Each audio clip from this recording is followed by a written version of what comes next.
Well, we saw in our reading yesterday where Paul was arrested and he was in prison. And he gave an impassioned testimony there in chapter 22. Well, in our reading today, we see that Paul is still in prison, and it has gone on now for 2 years later. There's a new governor, a governor by the name of Festus, and Paul is brought before him, and he sees that he's still getting nowhere, and Paul then appeals to Caesar.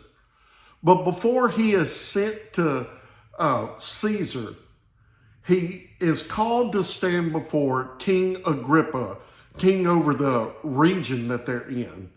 And Paul had already shared his testimony with two governors, with Felix and Festus. And now he witnesses to King Agrippa.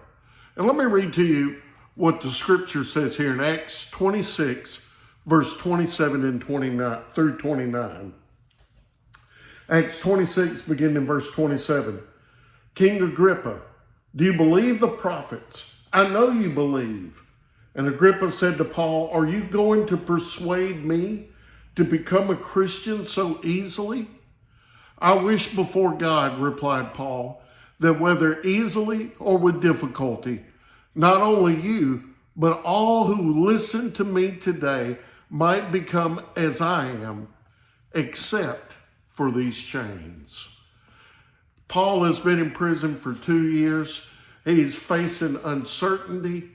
Most people would be obsessed with themselves and thinking about themselves. How can I get myself out of this situation? But in this time, Paul thinks of those in front of him who are lost. And he seeks to share the gospel with them so that they would be saved.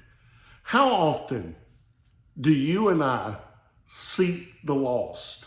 I don't know about you, but I find myself so often running around busy, that I don't take the time to step back and look for the lost like I should.